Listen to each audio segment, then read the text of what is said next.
You've heard the discussion, you've heard the discussion that we had in the last hour, and the things that the committee would like to see added to the bill as far as means testing, sinking, and all that.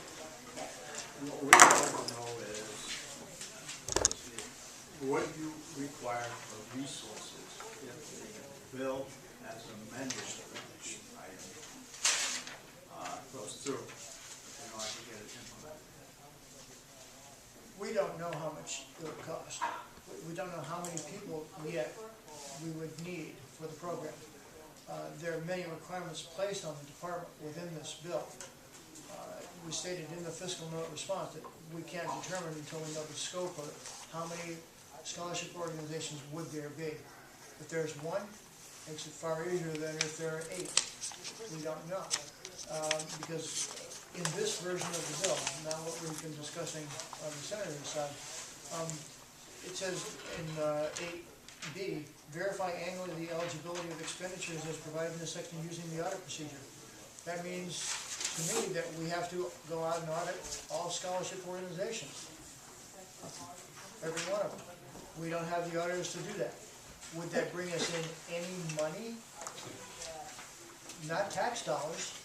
It might reduce some of the credits that would have gotten issued if something was inappropriate, but that would be an expense where we would need auditors. Would we need them immediately from day one upon passage? No. But we would need it once the program gets up and going, and we'd have to have equipment for whatever people it takes. We have to keep track of the students. We receive quarterly reports. So as far as employees, you're talking about auditors in order to be able to audit the scholarship organization, and then to do the other items. In Part D, it's establish a process by which people may notify the DRA of violations by either the schools or the parents. Do we question, how much would that be? Would we really need another hearing officer to deal with this? We probably need to draft rules about appeals procedures for them. What kind of violations would you be involved in? Well, it's stated in the law that establish a process by which individuals may notify the Department of Revenue Administration of any violation by a parent or independent school of state laws relating to program participation. Right now, I don't know. Johnny got a scholarship and he shouldn't have. I really don't know what the breadth of the violations or alleged violations would be. It's on page, this is on page 6 of the amendment, second amendment. Of the second amendment? Yeah, document Page 6, 0438. line 12, it starts for that part. I guess I took the time, and as did John, to go through the most recent amendment and write out all the responsibilities of DRA. It's about a 1-page list of responsibilities. However, as Senator Forsythe mentioned, we had a very productive meeting with him yesterday, and it's our understanding that some of our responsibilities may change given some items that we discussed. So at this point, we haven't gone through and spent the time to identify 4 auditors, 1 hearing officer. We haven't done that level of detail yet because we anticipate that there will be some changes that we think will hopefully reduce the administrative burden that will be placed on DRA. So I think that task is probably best served once we see what another version of this will look like. Yeah, what sort of coordination would you envision be required between DRA and DOE in terms of correlating the scholarships and contributions with the reduction in business profits tax? I think a lot of the information that we'll receive in terms of donations made and potential tax credits, we will receive hopefully directly from the scholarship organization.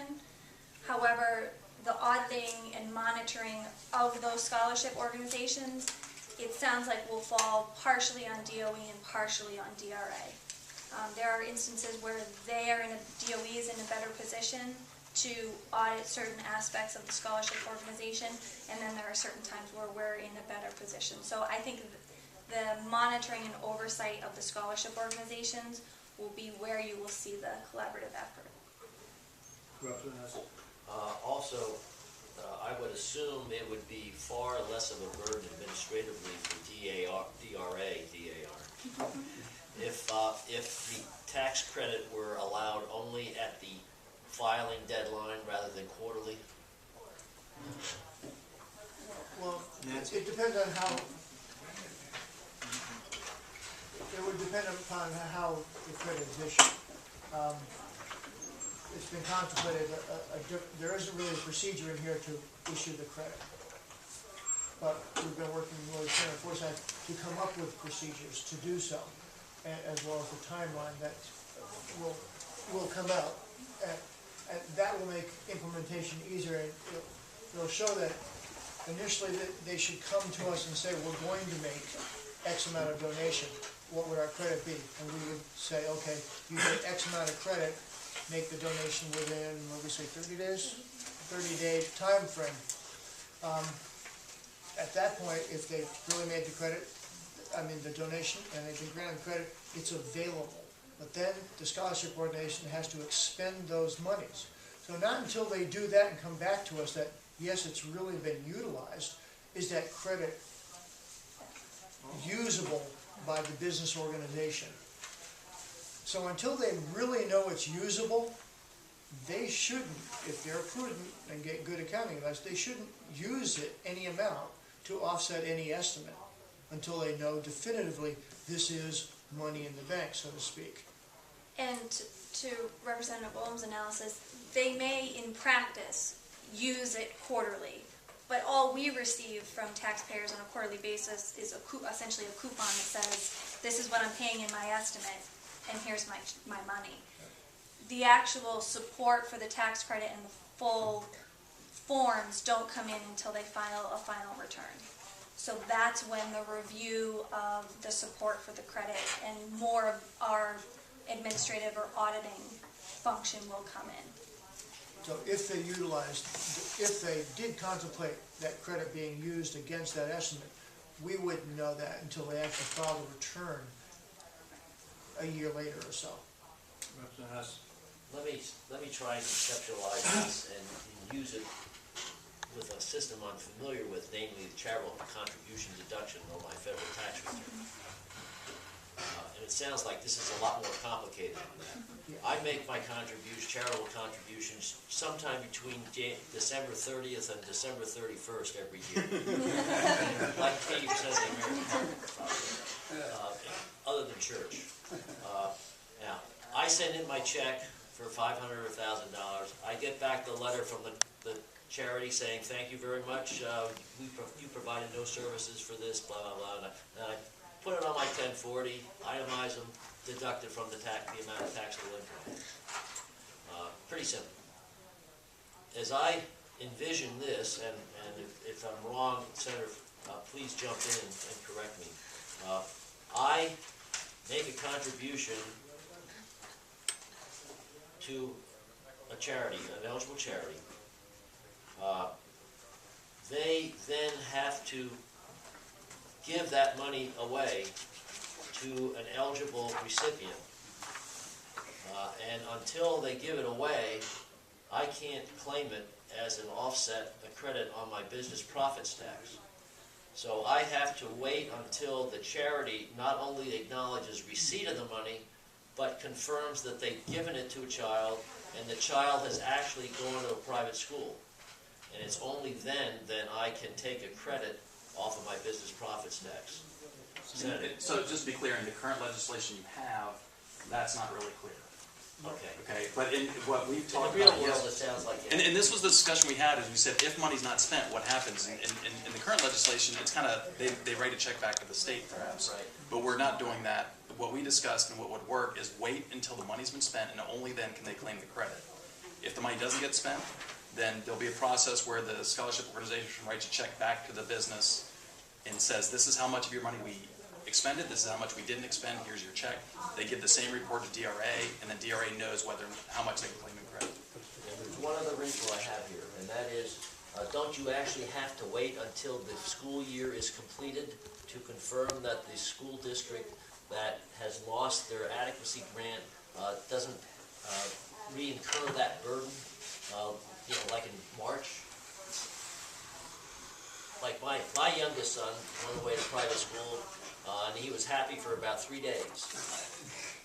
We forced him to stay in the whole year, but I'm sure a lot of other parents would say, no, you can come back home again.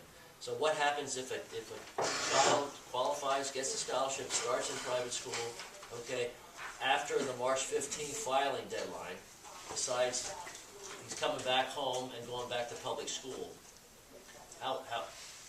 Don't you have to wait until the whole calendar school year is, not calendar, the whole school year is done to be sure that everything meshes? I mean, the way we talked about it is they'll do a report December 1st. If the kid has, in the meantime, gone back to public school, and say the businesses have to refund that money to the school, that's going to have to get put into that December 1st report. We can certainly add language in there that says if the kid's back at public school, that we add them back into the ADA. I'm just throwing this out as a hypothetical. Yeah, it shouldn't have, a big effect, because it's going to limit cases, but we have to account for that.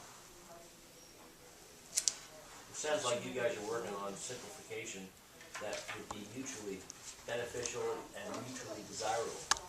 So should we just wait until they come back and simplify? Yes. Representative Elmy? Thank you. You're going to share responsibilities with DOE, which Right. certainly sounded to me like a lot of this list was kind of not DRA stuff. Then they're going to have to give us a staffing report too. Right. Is DOE here today? I thought they were going. Well, our private sector DOE is here, Dean Mishner, Joyce is here. Don't ask them. Or quasi. It looks like you're working with the DOE and Senator Forsyth. And we're gonna have to wait till we get the finished product. In addition to a timeline, I'd like to see a flow line too. Well, I've already asked for a full. Okay. I don't have it.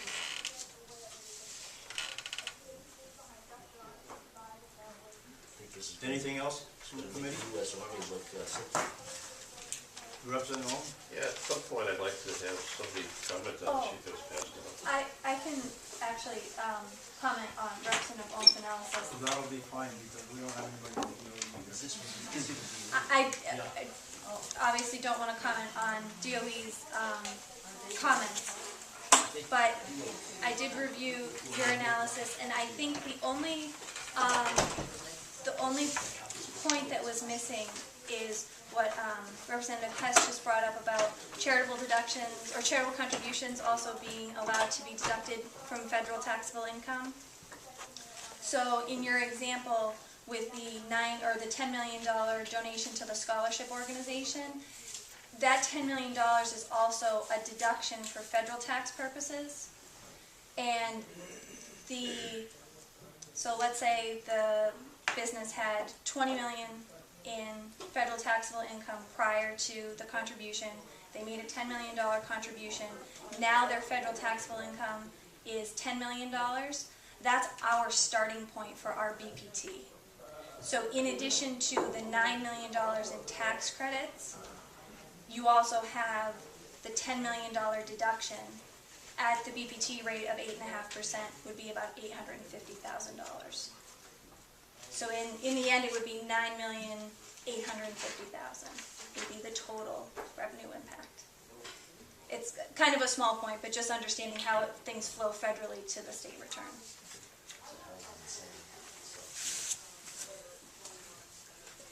Otherwise, is there any further comment on the report? We need the DOE. Yeah.